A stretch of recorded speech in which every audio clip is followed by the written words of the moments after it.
आँखों का लाल हो जाना ये बहुत ही आम समस्या है। जीवन में इंसान को कभी न कभी इस समस्या का सामना करना ही पड़ता है। इसके कई सारे कारण हो सकते हैं जो कि मामूली से लेके बहुत ही गंभीर तक हो सकते हैं। आँखों के लाल हो जाने की समस्या को रेड आई या ब्लड शॉट्स आई भी बोलते हैं। ये तब होता है जब जो हमारी आँख होती है उसमें जो वाइट पार्ट होता है, जो वाइट एरिया होता है, उसमें कुछ ब्लड वेसल्स होते हैं जो कि बहुत ही महीन होती हैं।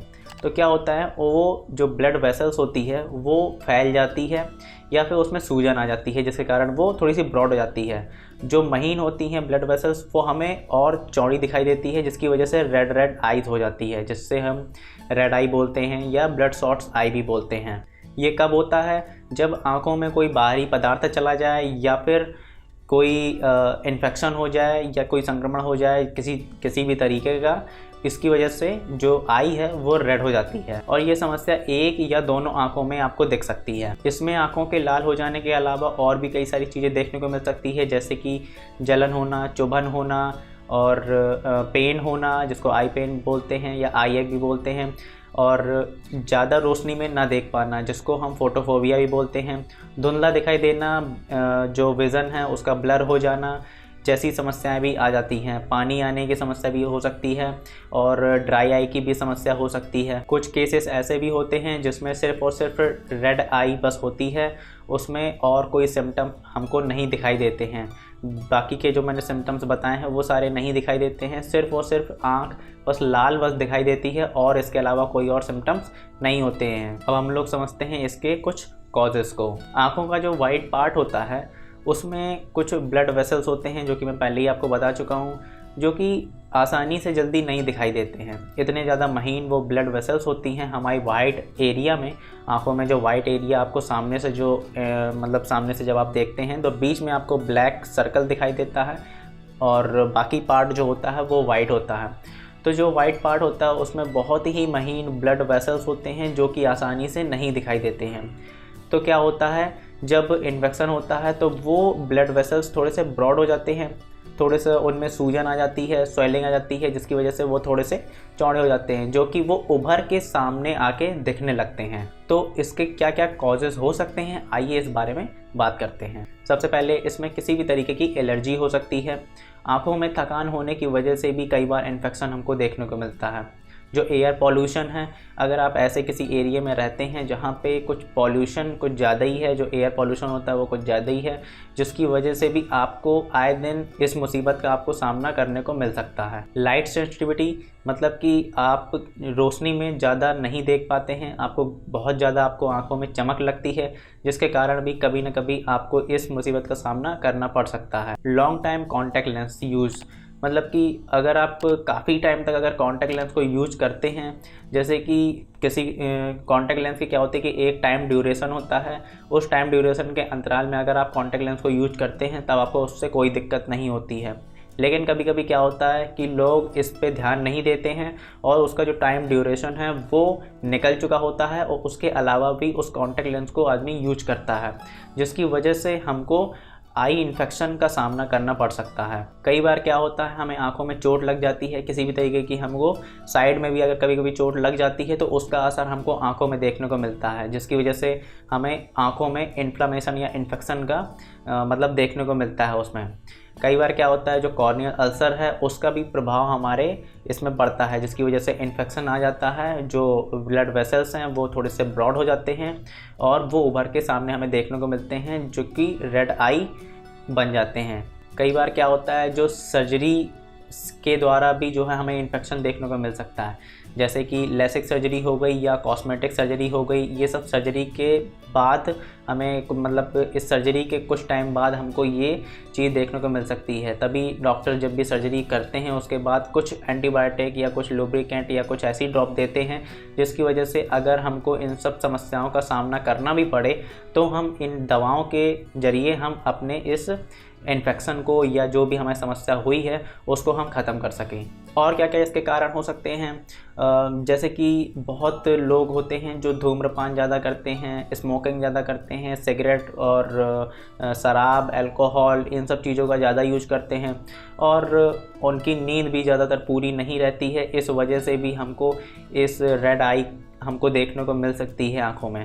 ज़्यादातर क्या देखा गया है, कभी कभी जो रेड आई होती है उसमें हमें ज़्यादातर डॉक्टर्स को दिखाने की ज़रूरत नहीं पड़ती है, लेकिन अगर बहुत ज़्यादा हो जाए तो आप दिखा सकते हैं, लेकिन ज़्यादातर मामलों में हमें डॉक्टर्स को दिखाने की ज़रूरत नहीं पड़ती है। लेकिन किन किन मामलों में हमको डॉक्टर्स को दिखाना चाहिए, उन चीज़ों में अभी हम लोग बात करते हैं। नंबर 1, सबसे पहले अगर रेडनेस हमारे आँखों में 1 वीक से अगर ज़्यादा रहे, 1 हफ्ते से अगर ज़्यादा है हमारी आँखों में और ये ठीक नहीं हो रहा है, तो इस मामले में हमको डॉक्टर से तुरंत हमें सलाह लेनी चाहिए, उनको हमें तुरंत दिखाना चाहिए।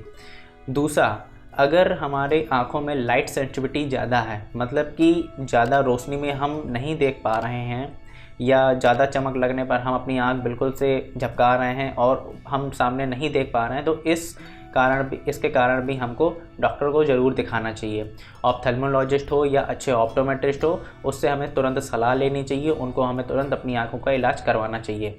तीसरी चीज़, अगर हमें एक आँख से या दोनों आँख से अगर डिस्चार्ज निकल रहा हो, जैसे डिस्चार्ज कई टाइप्स के होते हैं, वाटरी डिस्चार्ज, रोपी डिस्चार्ज या म्यूकस डिस्चार्ज, अगर कई इस टाइप के अगर डिस्चार्ज अगर निकले, मतलब कि कीचड़ आने की बात कर रहा हूँ मैं, जो कीचड़ आता है उसको डिस्चार्ज बोलते हैं, अगर डिस्चार्ज निकल रहा है तो इन मामले में भी हमें डॉक्टर से तुरंत दिखाना चाहिए, डॉक्टर से हमें तुरंत सलाह लेनी चाहिए। चौथा, अगर हमें ब्लरनेस की प्रॉब्लम हो रही है, हमें ब्लर दिखाई दे रहा है, जो हमारा विज़न है वो थोड़ा सा ब्लर हो गया है, हम जहाँ भी देख रहे हैं हमें हल्का हल्का धुंधला टाइप में हमें दिखाई दे रहा है, तो इस मामले में भी हमें तुरंत दिखाना चाहिए। 5वें नंबर पे है पेन। अगर आपको आई पेन हो रहा है रेडनेस की वजह से, आपके आई में अगर रेडनेस हो गई है जिसकी वजह से आपको आई एक की प्रॉब्लम हो रही है, यानी कि आई पेन जिसको दर्द बोलते हैं, आँखों का दर्द बोलते हैं, अगर आप दर्द महसूस कर रहे हैं तो आप तुरंत ऑप्थेल्मोलॉजिस्ट या ऑप्टोमेट्रिस्ट को आप तुरंत ही दिखाएं। अब हम बात करते हैं ट्रीटमेंट की, कि इसमें हमें क्या क्या इलाज करना चाहिए। देखो, ट्रीटमेंट तो आप किसी भी जो डॉक्टर्स को आप दिखाएंगे तो ट्रीटमेंट तो देखो तभी होगा जब वो डॉक्टर आपकी आँख को डायग्नोस करेगा, जब आपकी आइज़ को डायग्नोस कर लेगा अच्छे से, उसके आधार पर वो ट्रीटमेंट बताएगा कि इसका अब क्या इलाज करना चाहिए। लेकिन आप डॉक्टर के पास जाने से पहले कुछ घरेलू उपाय कर सकते हैं। नंबर 1, वार्म कंप्रेस, यानी कि इसमें क्या होता है, गुनगुना पानी होता है, उसमें आप टॉवल को गुनगुने पानी से भिगोते हैं, उसको अच्छी तरीके से उसको निचोड़ लेते हैं। निचोड़ने के बाद आप अपनी आँखों में रख लेते हैं। ध्यान रहे इसमें जो पानी का जो टेम्परेचर है वो नॉर्मली होना चाहिए, बहुत ज़्यादा नहीं होना चाहिए। गुनगुने का मतलब होता है गुनगुना, ना कि गर्म ना कि ठंडा, मतलब एक सामान्य होना चाहिए। वो आप अपनी आँखों में उस टॉवल से जैसी सिकाई करेंगे तो उससे क्या होता है, हीटिंग की वजह से जो ब्लड सर्कुलेशन है आँखों का वो थोड़ा सा बढ़ जाता है, जिसकी वजह से जो सूजन आ गई है आईज में, जो ब्लड वेसल्स है उसमें जो कि सूजन आ गई है, वो धीरे धीरे उसमें राहत मिलती है, वो धीरे धीरे कम हो जाता है। स्वेलिंग में भी आराम मिलता है, और अगर आपको उसमें ईचिंग वीचिंग हो रही है तो उसमें भी आपको आराम मिल जाता है। नंबर 2 है कूल कंप्रेस। अगर देखो वार्म कंप्रेस से अगर आपको आराम नहीं मिल रहा है तो आप कूल कंप्रेस कर सकते हैं। इसमें भी वही चीज़ करनी होती है, उसमें जो गुनगुना पानी था इसमें ठंडा पानी होता है। ध्यान रहे कि पानी का जो ठंडा टेम्परेचर है वो बहुत ज़्यादा ठंडा नहीं होना चाहिए, बीच का होना चाहिए। उसमें क्या करना है, टॉवल को ठंडे पानी में भिगोना है, उसको अच्छे से निचोड़ना है और उससे आपको आँखों में रखना है। उससे क्या होगा, रेड आई के लक्षणों से आपको थोड़ा सा आराम मिल सकता है। पहले भी बताया मैंने, ध्यान रखना कि पानी बहुत ज़्यादा ठंडा नहीं होना चाहिए, नहीं तो समस्या घटने के बजाय और समस्या बढ़ सकती है। तो इस बात का बहुत ही ख़ास तरीके से ध्यान रखिएगा। 3rd नंबर में है आर्टिफिशियल टीयर्स। इसमें क्या होता है कि कुछ लुब्रिकेंट आई ड्रॉप्स होती हैं, उसको आँखों में डाला जाता है, जिससे क्या होता है कि जो हमारी आइज़ है वो लुब्रिकेट बनी रहती है। ध्यान रहे कि ये तभी आपको करना है जब कोई डॉक्टर आपसे ये बोले, ठीक है। और इसमें क्या है कि अगर आपको ठंडा करके अगर आपको डालने के लिए बोले तो आप इसको फ्रिज में भी रख सकते हैं ड्रॉप को, और फिर उसके बाद आप इसको यूज कर सकते हैं। नंबर 4 है अवॉइड कॉन्टैक्ट लेंसेज। देखो, अगर बहुत समय से अगर आप रेड आई का सामना कर रहे हैं, इस समस्या से अगर आप बहुत टाइम से अगर जूझ रहे हैं, तो आपको बिल्कुल से ही कॉन्टैक्ट लेंस का यूज करना बंद कर देना चाहिए। इससे क्या होगा कि जो कॉन्टैक्ट लेंस है उसकी वजह से आपको जो और अन्य समस्याएं होने वाली हैं उनसे आप बच जाएंगे। तो आप बिल्कुल से कॉन्टैक्ट लेंस को बिल्कुल ही अवॉइड करिएगा जब तक आप रेड आई की समस्या से जूझ रहे हैं। फिर इसके बाद जब आप एक अच्छे ऑप्टोमेट्रिस्ट या ऑप्थेल्मोलॉजिस्ट से दिखा देंगे, उसके बाद ही आप दोबारा कॉन्टैक्ट लेंस का यूज करना आप शुरू कर सकते हैं। इसके पहले कॉन्टैक्ट लेंस को अवॉइड करिए। अब बात करते हैं दवाइयों की। देखो, अगर एलर्जी की वजह से अगर आपको इस समस्या का सामना करना पड़ रहा है तो डॉक्टर ज़्यादातर एंटी एलर्जिक आई ड्रॉप्स ही आपको प्रिस्क्राइब करेंगे। और अगर कोई संक्रमण अगर जैसे हो गया है, जैसे कि कंजक्टिवाइटिस जैसे हो गया है, तो आपको एंटीबायोटिक आई ड्रॉप दे सकते हैं। इसके अलावा सूजन वूजन को कम करने के लिए डॉक्टर्स आपको स्टेरॉइड भी प्रिस्क्राइब कर सकते हैं। अब इससे क्या क्या बचने के उपाय हैं वो उस पर अब थोड़ा सा डिस्कस कर लेते हैं। सबसे पहले, जिस व्यक्ति को अगर रेड आई की प्रॉब्लम है, अगर आप उससे मिल के आए हैं तो तुरंत ही आप हाथ धो सकते हैं, क्योंकि वो संक्रमण कहीं आपके ना हो जाए। हो सकता है जो उसको रेड आई है तो हल्की सी अगर उसको ईचिंग भी हुई तो उसने अपना हाथ से अगर अपनी आइस को खुजला लिया और आपके टच में अगर आ गया और आपने भी अगर ऐसी कुछ हरकत की तो उसकी वजह से आपके संक्रमण आपको हो सकता है। इसलिए अगर ऐसे किसी व्यक्ति से अगर आप मिल रहे हैं तो अपना बिल्कुल हाथ धोएं, मुंह धोएं। आपको इन सब का बहुत ही ख़ास तरीके से ध्यान रखना है। नंबर 2, अगर आप कॉन्टैक्ट लेंस यूज कर रहे हैं तो उसको बिल्कुल से अवॉइड करिए। कॉन्टैक्ट लेंस का यूज बिल्कुल भी नहीं करना ऐसे टाइम पे। नंबर 3, अगर आप कॉन्टैक्ट लेंस का यूज कर भी रहे हैं तो बहुत लंबे टाइम तक कॉन्टैक्ट लेंस का यूज नहीं करना है। कुछ देर तक लगाना है, फिर उसके बाद उसको हटा देना है। नंबर 4 में है कि जो कॉन्टैक्ट लेंस है उसको प्रॉपर वॉश करते रहिएगा। मतलब उसको जो वॉश करने का तरीका होता है, इस पर मैं एक अलग से वीडियो बना दूंगा। जो कॉन्टैक्ट लेंस की जो वॉशिंग होती है, किस तरीके से उसको साफ़ सफाई उसकी कैसे करते हैं, उसको अच्छे से साफ़ करके रखना है। अगला पॉइंट है, ऐसा कोई भी काम नहीं करना है जिसकी वजह से आंखों में किसी भी तरीके का तनाव पड़ता हो, जोर पड़ता हो। ऐसे कोई भी काम नहीं करने हैं। अगला पॉइंट है, अगर आंखों में कोई चीज़ चली गई हो तो उसको तुरंत ही आई वॉश कर लें। आई वॉश करके उस चीज़ को तुरंत ही निकाल दें। अगर आप उसको नहीं निकालोगे जिसकी वजह से आई रब करेगी, जिसकी वजह से आपको रेड आई का सामना करना पड़ सकता है, उसकी वजह से बहुत ही ज़्यादा इन्फेक्शन आपको हो सकता है। अगला पॉइंट है, आंखों में कोई भी ड्रॉप को बगैर किसी डॉक्टर की सलाह से मत डालें। कोई अच्छा ऑप्टोमेट्रिस्ट या अच्छा ऑप्थेल्मोलॉजिस्ट हो, उसकी सलाह से ही आप किसी भी दवाई या किसी भी आई ड्रॉप का आप यूज कर सकते हैं। अगला पॉइंट है कि कॉन्टैक्ट लेंस के बजाय आप चश्मे को ज़्यादा प्रिस्क्राइब करें, मतलब चश्मा को आप ज़्यादा यूज करें। कॉन्टैक्ट लेंस को आप अवॉइड करें ऐसे टाइम पे, उस टाइम आप चश्मे को यूज कर सकते हैं। लास्ट पॉइंट ये है कि अगर आपको पॉल्यूशन की वजह से अगर ये सब चीज़ें हो रही है या धूप की हार्मफुल रेज से, सन की हार्मफुल रेज से अगर आपको ऐसी समस्या हो जाती है तो आप गॉगल पहन के बाहर निकलें। या आप कहीं भी जा रहे हैं या बाइक चला रहे हैं, ऐसे टाइम पे आप गॉगल ज़रूर पहनें। आँखों को स्वस्थ रखने के लिए मैं आपको कुछ ज़रूरी टिप्स देना चाहता हूँ जिसको आप अपने डेली लाइफ में ज़रूर फॉलो करें। नंबर 1, संतुलित और पोषक भोजन का सेवन जरूर करें। अपने डाइट चार्ट में हरी सब्जियां और मौसमी फल जो आते हैं, बदलते मौसम में जो अलग अलग जो फल आते हैं उसको ज़रूर शामिल करें। नंबर 2, प्राकृतिक रूप से अगर अपनी आंखों को तरोताज़ा रखने के लिए 6 से 7 घंटे की नींद आप ज़रूर लें। आंखों में नमी बनाए रखने के लिए पानी या अन्य जो तरल पदार्थ होते हैं उसका भारी मात्रा में, मतलब उसका अधिक मात्रा में उसका सेवन ज़रूर करें, उसको यूज ज़्यादा करें ताकि आपकी आंखों में जो नमी है, जो मॉइस्चराइज है, वो उसकी कमी ना पड़े। जब भी आप स्विमिंग करने जाएं तो स्विमिंग गॉगल का ज़रूर यूज करें ताकि जो क्लोरीन एलर्जी है उससे आपकी आंखें बची रहें या कंजक्टिवाइटिस है इससे आप बचे रहें। अगला पॉइंट ये है कि जो एसी है, अगर आप एसी में रहते हैं तो ज़्यादा देर तक एसी में ना रहें, क्योंकि इसकी वजह से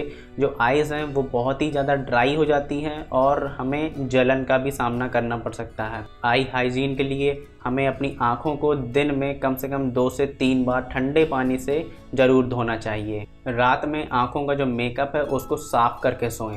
अगर आप ऐसा नहीं करेंगे तो आँखों में जो आपका मेकअप है, अगर वो सोते सोते रात में अगर आपकी आँखों में चला गया तो जब आप अगले दिन सुबह उठेंगे तो आप देखेंगे कि आपकी आइज़ पूरी रेड हो चुकी है, आपको ईचिंग हो रही है, रेडनेस हो गई है और वाटरी भी होने लगेगी, मतलब पानी भी आने लगेगा। तो मेरी सलाह यही है कि आप जब भी रात में सोएं तो अगर आपके आंखों में अगर मेकअप लगा हो या चेहरे में आंखों के आसपास अगर मेकअप हो तो उसको ज़रूर से अपना फेस वॉश कर लें, उसके बाद ही आप सोने जाएं। लास्ट पॉइंट ये है कि आंखों के इन्फेक्शन से बचने के लिए आपको अपने जो सामान है जैसे कि टॉवल हो गया, रुमाल हो गया, तकिया हो गया और आंखों का जो मेकअप ये सब चीज़ें जो होती हैं वो किसी से भी शेयर ना करें। अगर आप शेयर करेंगे और दूसरों का अगर आप यूज़ करेंगे तो अगर किसी और को अगर ये समस्या हो रही है तो वो समस्या कुछ दिन में आपको अपने ऊपर देखने को मिल सकती है, या फिर अगर आपको अगर समस्या है और अगर आप किसी और से शेयर कर रहे हैं तो कुछ दिन में किस सामने वाले को आप समस्या देखने को मिल सकती है। तो जो भी मैंने पॉइंट बताए हैं उसको बहुत ही अच्छे से ध्यान से इसको फॉलो करिएगा अगर आप अपनी आंखों को स्वस्थ रखना चाहते हैं।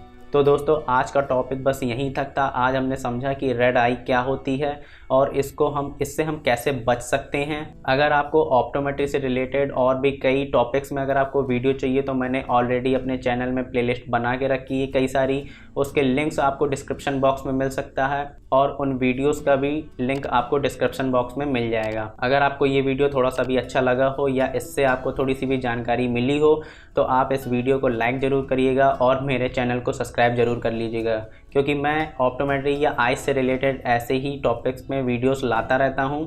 मैं मिलता हूँ अपनी अगली वीडियो में, तब तक के लिए थैंक्स फॉर द वॉचिंग।